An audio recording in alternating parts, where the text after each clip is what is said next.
When will these guys give up? When will they realise no one cares about them talking about golf? Surely they've said everything that can be said. But no, look, it's another Monday. It's another Monday episode of Great Britain's fourth biggest golf podcast. First time I've said it. It's Golf is Ruining My Life. How are we, Price?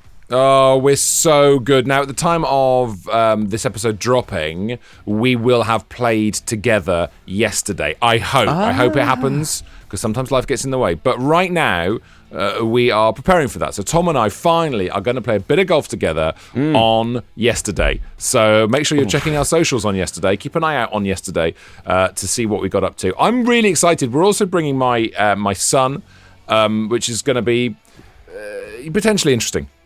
Yes. No, I love your son. Your son's nicely hectic. He's basically like you, but smaller. Yes. My favourite thing, this is an insight, and this isn't podcast related. Well, it is, I suppose. At the live event, your son was there, and I like the fact he really took part in all things, including company-wide meetings. I know. It was brilliant. It was really funny. So we had meetings preparing for our live event, run by Chloe, who was our production manager on the day, and there were like 15 people. Okay, guys, at 4 o'clock we need to be doing this, and who's in charge of that, and my son sat there putting his hand up and asking questions, and most of the questions I would say were non-relevant. We're not. I wouldn't maximise relevance as a currency for him. It was things like what colour should the lights be, or the questions were vibe based, and I wasn't against that at all. If I'm honest with you, it was really funny, and everyone was really sweet and kind. Everyone kept going, and sort of nodding, and I was thinking, oh. No, I thought it was fun. So, welcome back to Golf is Ruining My Life. Now, I just want to get a little bit boring admin done out at the sort of the front end of the show. I say boring. Okay, sure. This is not boring. This is amazing. So, for the rest of summer, we are bringing on board Golf Bidder as a partner for the show. But what that means for you, lovely listeners, is this Thursday we'll be fully bringing back Email Corner. So it will be on every single Thursday episode. And if your email is selected as the best email or the best YouTube comment, you can comment down below this video. You will win. Well, what will they win, Price?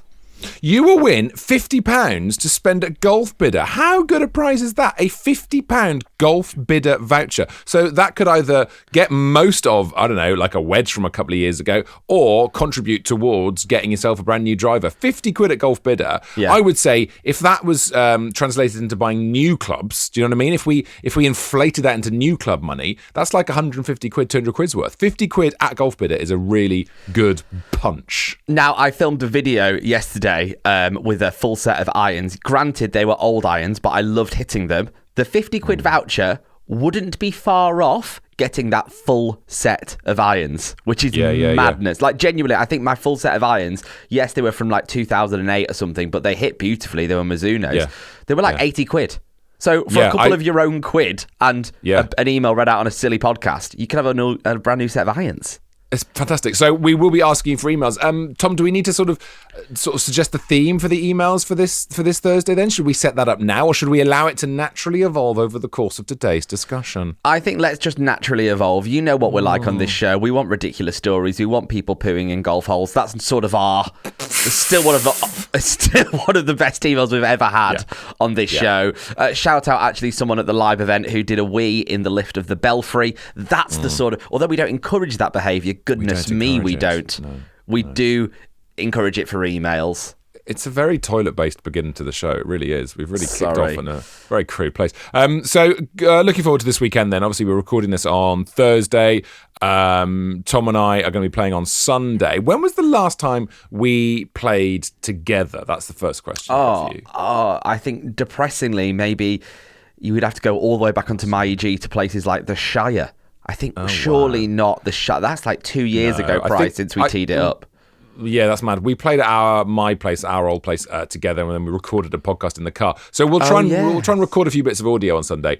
But I'm slightly concerned. Well, not concerned, but Tom Green doesn't do things by halves, right? Yeah. And golf has sort of reintroduced itself in your life in a sort of like a long lost brother who suddenly arrived and moved in and wrecked your relationship and is ruining your house and your professional life. Golf is back for you in terms of diary right now, isn't it?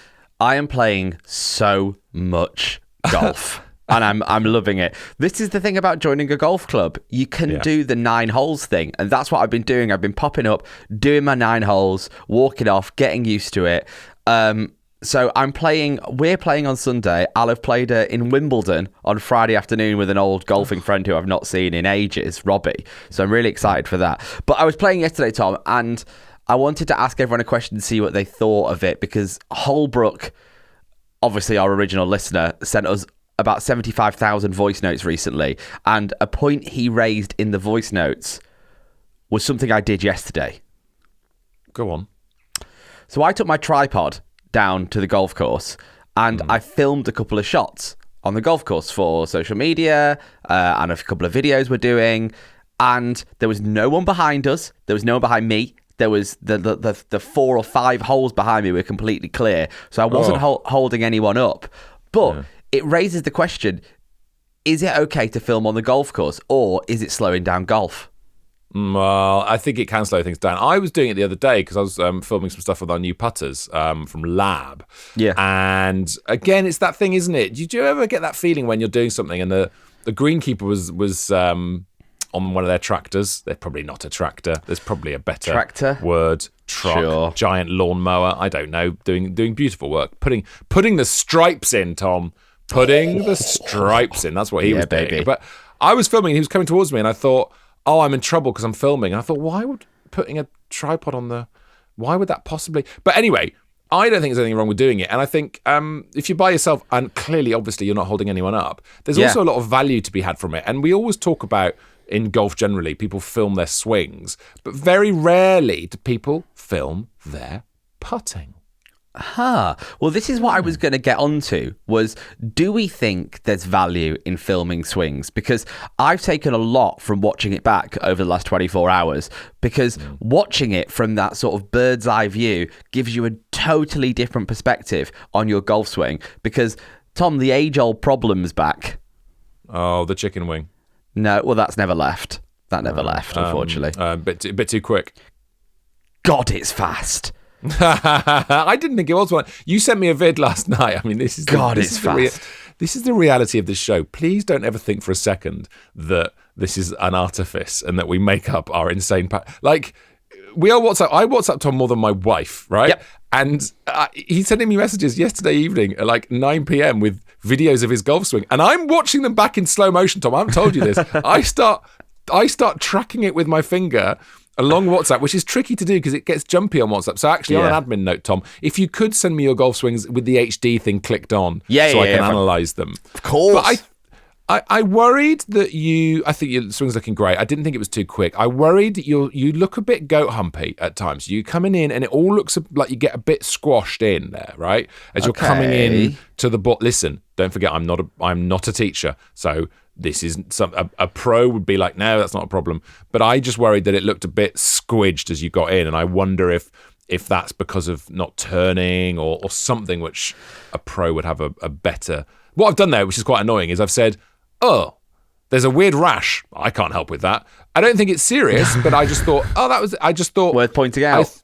Worth pointing out. My main takeaways from watching my swing yesterday, my grip looked weird. And it's been brought up in a lot of videos that we post. People say, what on earth is that grip? And it is weird. The problem is if I get my right hand over more, so that I guess that's your trail hand, the hand that's on top, if I turn it over the grip more, it encourages a huge slice. And I'm already battling a bit of a slice. So by sorting that grip out, I sort of bring on another problem into my golf.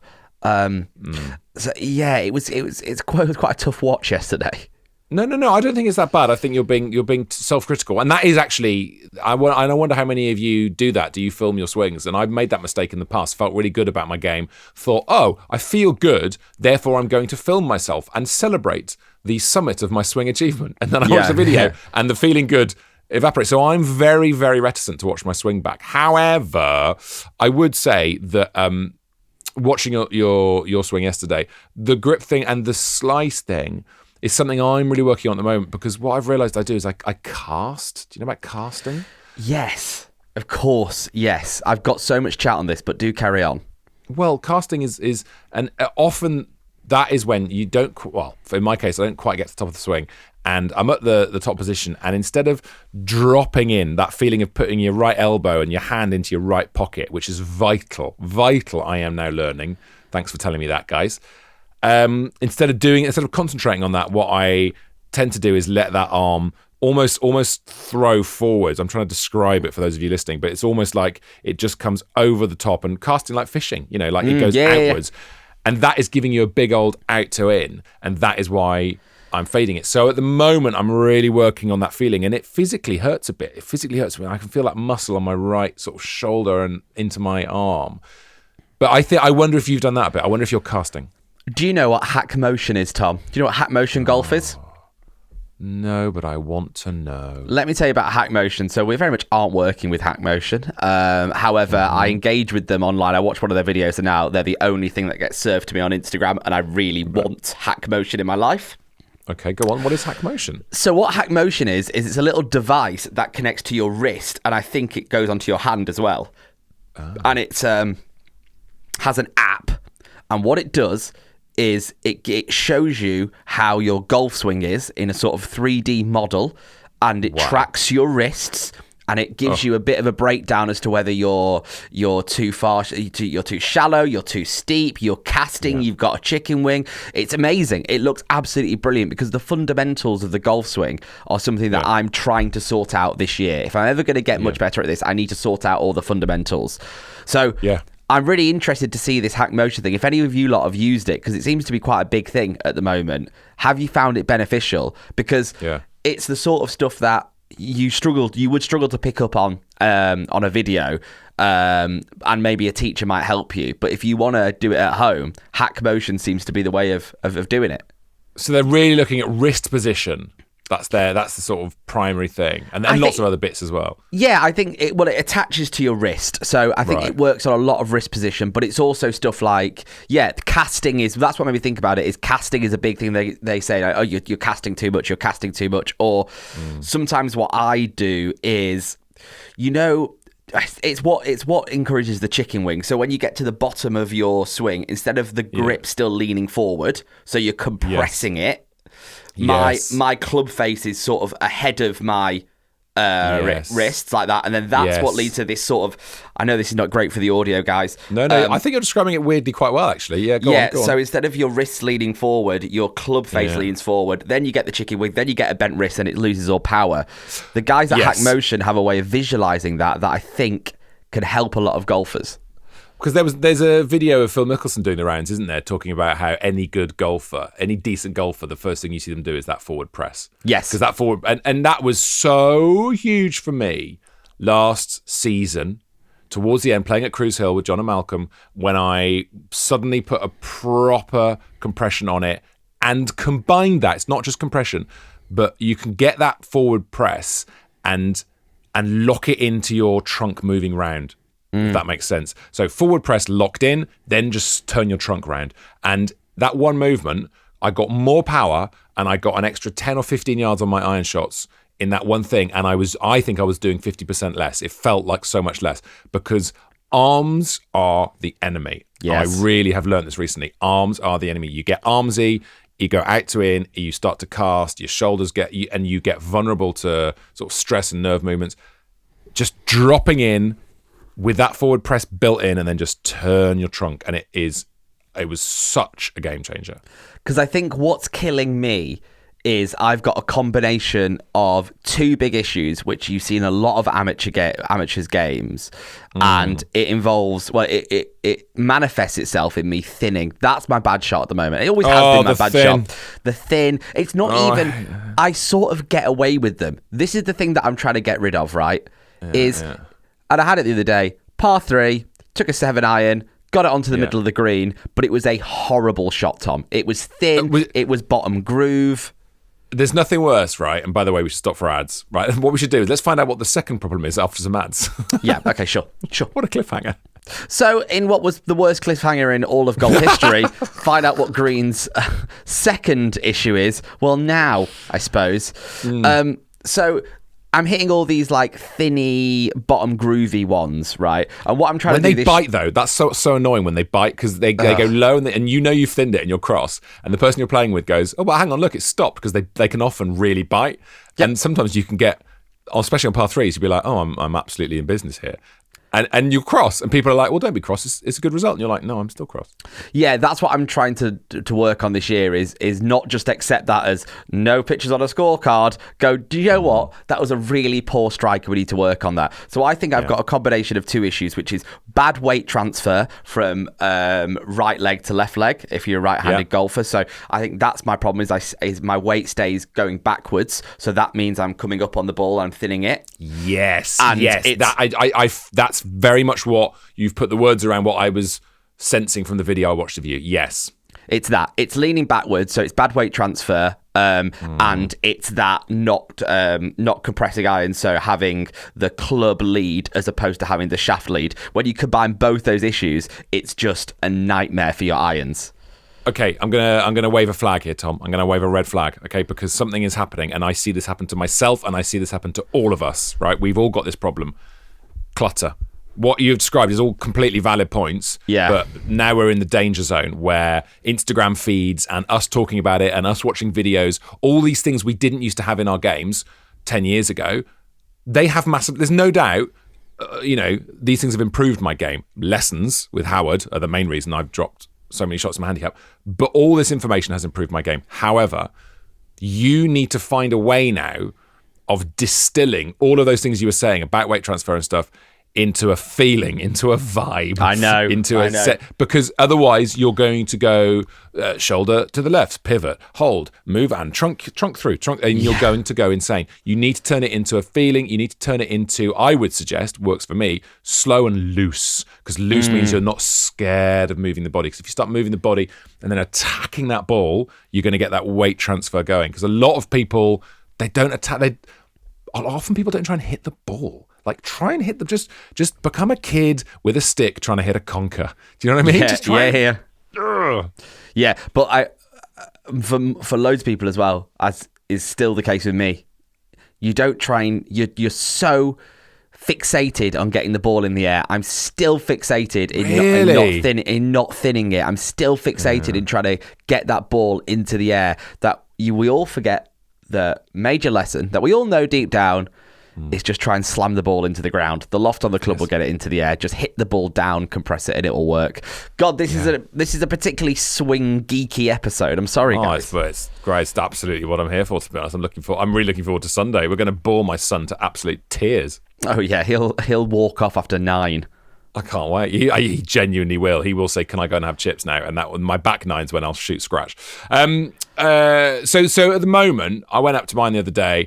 And it was super busy, like I was saying on the pod last week. But what's been so lovely is seeing the conditions. I was talking to our head greenkeeper at our place, who's really good, and he was saying they're just waiting for the ground to warm up because it has stayed quite cold this year. But as the ground, the actual earth now itself starts to warm up a bit, it's going to look beautiful. We're about to get to that stage where we all have a mini Masters moment, where no matter how beautiful or not our courses are, there's a moment when nature just cranks up the green a little bit and it just looks magnificent. Yeah, and we're really lucky, especially in the UK, that we're entering that spring, summer moment. If you can sneak out for 9 after work, get an early dart on a Friday, leave at get out at 4 p.m. or something. Well, yeah, dude, what happened yesterday, man? Don't forget, we're recording this is Monday's episode. Yesterday, the clocks went forward. Oh, of course. So it's sun's setting, like 7:30 now, probably, in the UK?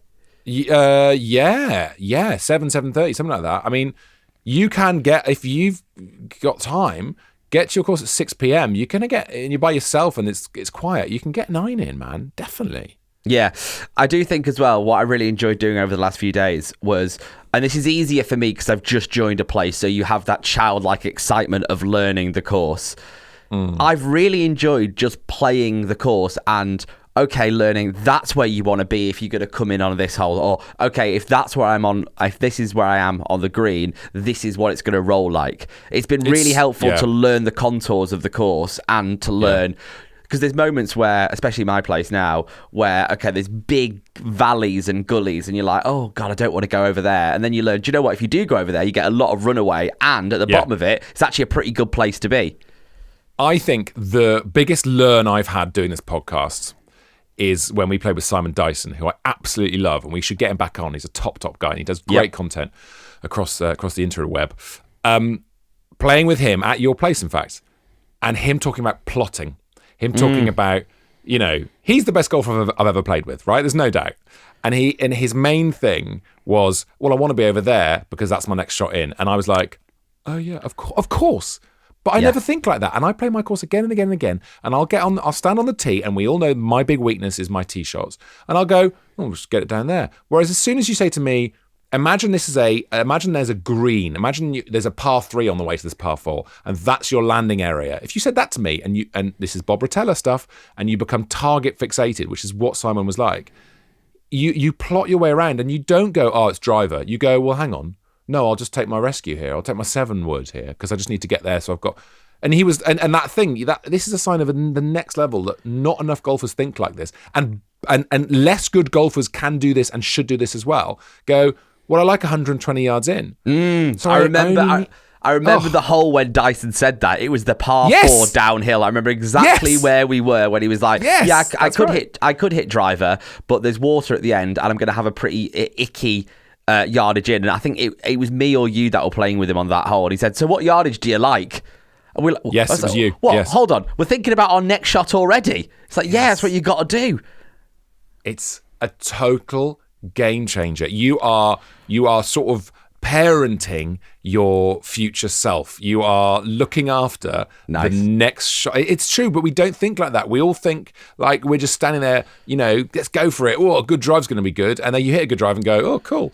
But you should be thinking, you should be more target focused in the same way that if you were chipping, right, you'd go, well, I want it to land there and roll over there. Well, you should think the same way when you're hitting those long words or irons in.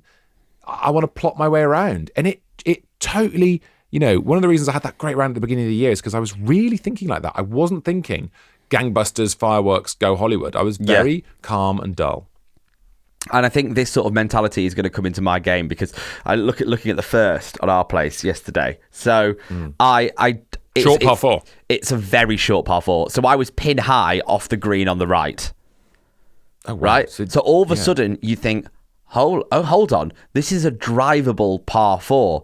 But after this conversation, and I was thinking it as I walked off yesterday, it's probably not a driver hole. There's so much risk in that. If I just take my 7 wood and put it 210 yards down the middle, I'll have like a pitcher wedge in. So I might as well just do that. Yeah. And there's no better feeling, especially at my course. So Littlestone, right? My course down in Kent. It's a very short par 4 to start off with. It's a drivable par 4, and I often get the driver out. Yeah. But if you take a really nice medium iron, or it depends what the wind's doing down there, of course, and you've got a nice wedge in, and it's a big green on that first, you can walk off with a par. And that, I think the feeling of walking off the first with a par at any course, no matter how good or bad you are, even if you're amazing, a par on the first, you always want to take that. Yeah, it sets your game up so nicely. Yeah. I want to bring something to the show as well that we spoke about on TikTok, and sometimes I think we can live in our own golfing bubble, but this is the safe space because you're the normal audience that listen to the show who aren't the insane lot on TikTok. I said that I think rescue woods are dead, right? Yes, and one of the comments underneath this suggesting that rescue woods were dead was someone saying, if only podcast equipment was more expensive.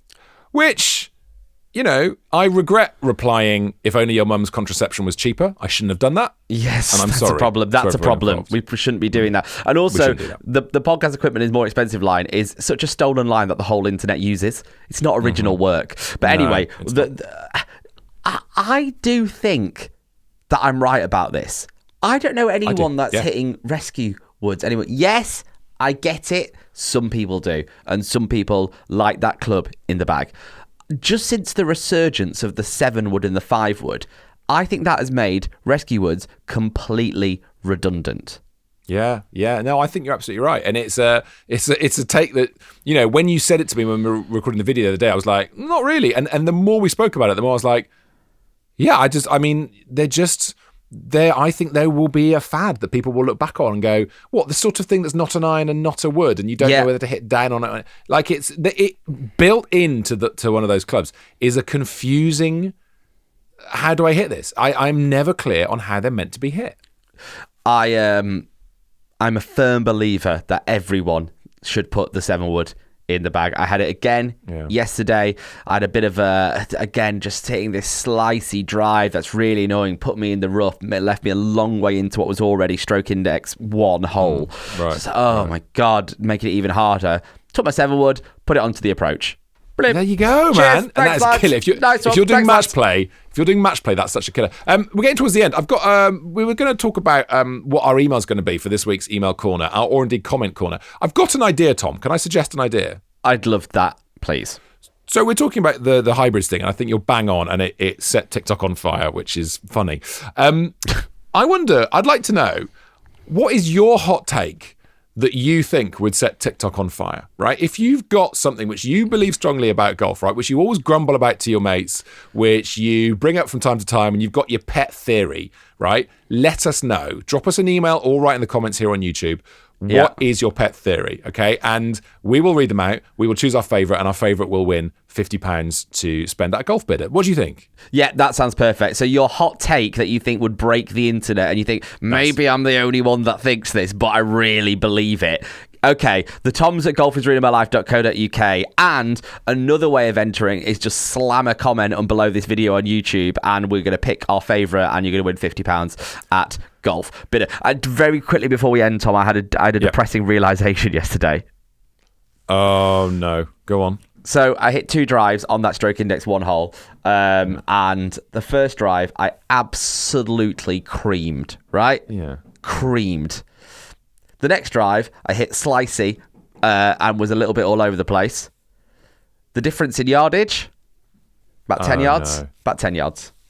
Right. How depressing that... Yeah. And I think we all deep down know it. When you absolutely cream one to when you hit one that's a little bit all over the place, a bit normal, the yardage just isn't that different. No. But that's because these modern clubs are so forgiving. I know. The number of times of the day I caught it off the wrong way of the face, and it sort of did business, and people will go, well, that's all right. And you're like, yeah, it is. Take the win and move on. Can I suggest something very controversial to finish on, Tom? I'm going to put a question out there. You don't have to answer it now, but this might be mad. Okay, go.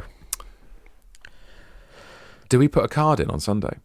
Yes, 100%. Oh! I would love that. I'd absolutely love that. We're going to card. 100%. Okay, all right. Because I also need to get my handicap up. I'm not, as my friend who I played with on my second round at my new place said, when I said, could you believe I'm a 10 handicapper? And he laughed and went, literally no. I need to get a handicap that reflects my game because I want to start winning things, and I'm not going to win off 10.1. Okay, so fine. All right, good. So, in fact, if you go now and look on MyEG, Tom Green or Tom Price, you can look us up on MyEG, and you can see yesterday's scores. Oh, I hope they were good. Hold on. Score predictions. Let's do that then before we finish. Oh, what? Okay.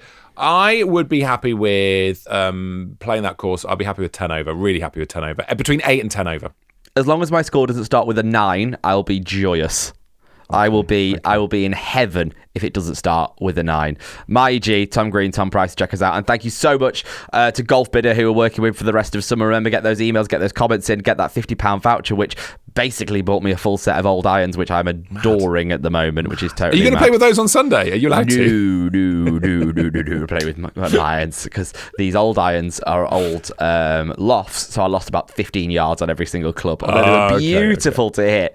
Nice. So yeah, please do that. And also, if you're listening on Spotify, we are getting so many amazing reviews at the moment, which is really helpful for us. So go and slap that 5-star button if you can, because it makes such a difference. Subscribe on YouTube, hit the bell icon, all that good stuff. And we'll see you same time again for more of this guff. Make podcast equipment cheaper. Bye-bye.